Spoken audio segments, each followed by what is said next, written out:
Last time, we stopped the report just before execution. What remained was this deferred description.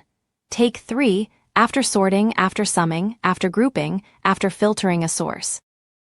It is not a table of answers. It is a program made from ordinary data. Today, we exploit that choice. We will expose its real structure, reject broken programs before they touch a transaction, and change a program by transforming its data. But which thing is the program, the friendly Python chain, the nested data, or whatever eventually runs it? Good, those are 3 different layers. The Python chain is a surface for constructing an expression. The nested data is our canonical representation. The interpreter, which arrives next episode, gives that representation meaning. Keeping those layers separate is the entire move. Here is the canonical expression as nested data. Every non-empty list starts with an operator. What follows is that operator's arguments. Take receives the number 3 and a report expression. Sort receives the field total and another report expression. The pattern continues inward through sum, group by, and where. Notice that date on or after is a domain operation, not a generic comparison of strings. It owns the rule that both operands are ISO calendar dates. A later type system can express that relationship more generally. For now, the operator makes the promise explicit. Indentation helps us read the nesting, but indentation is not the structure itself. Could we write programs directly in this JSON? Yes, it is a little like assembly for an abstract query machine. Its instructions are high-level query operations, and its program is a tree rather than a line of CPU instructions. The Python builder is the friendlier source notation. Unfold those parent-child relationships, and the actual tree appears. Take is the root, with a count child and an input subtree. The main input branch descends through sort, sum, group by, and where to the transaction source. Where has another child, the predicate, and that predicate branches again into 2 tests. Equality and date on or after.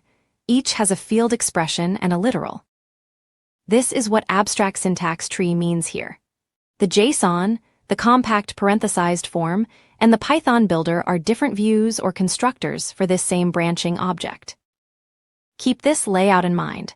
Next episode, this exact tree will begin to move. The canonical form is deliberately boring. An expression is a JSON value. An operation is a non-empty list whose first item names the operator. The remaining items are arguments or child expressions. Source takes a name, where takes a condition and an input. Group by takes a field name and an input. Take takes a non-negative count and an input. A tiny grammar gives every tool one shape to understand. Then is JSON the language? Not quite. JSON supplies portable containers. Lists, strings, numbers, booleans, and null. Our operator names, argument positions, and validation rules define the expression language carried inside those containers. That distinction matters. JSON makes a program easy to store or transmit. The grammar tells us whether the stored value is even shaped like one of our programs. Now the program is data, so ordinary code can inspect it before execution. This first tree asks take to keep -3 rows. The representation is valid JSON, but it is not a valid query. This second group by node has no field name. The validator walks each node, checks its operator, arity, and local argument types, and returns a path to the exact broken piece. No transaction has been read. Does passing validation mean the report is correct? No, it means the expression is structurally admissible.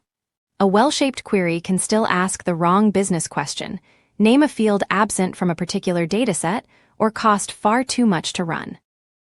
Those require richer checks and eventually semantics. But structural validation already moves a whole class of failure from the middle of execution to the boundary where the program enters the system. Inspection is useful. Transformation is where the representation starts earning serious leverage. Walk the tree and copy every node.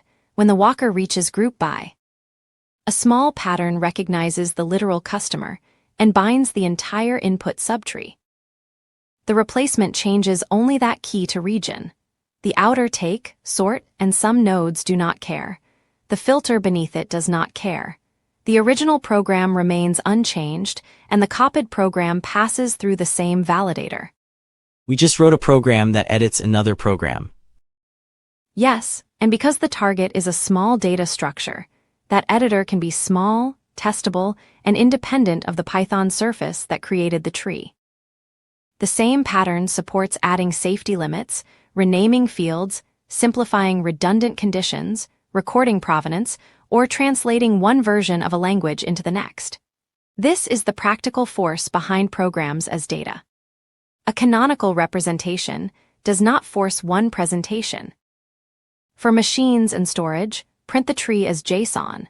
For a human tracing the nesting, we can print the same data in a compact parenthesized form. That second view is an S expression. A tree written with almost no punctuation beyond parentheses. It resembles Lisp because Lisp chose to make this tree-shaped representation its surface syntax. We are borrowing the clarity, not requiring a scheme course. Both views describe the work, but neither one actually finds the top customers. Exactly. We can construct, compare, validate, serialize, print, and rewrite the program, all without deciding how it runs. But eventually, a description needs meaning. Something must read take, sort, sum, group by, and where, then perform the promised work. Next, we build that something, the interpreter,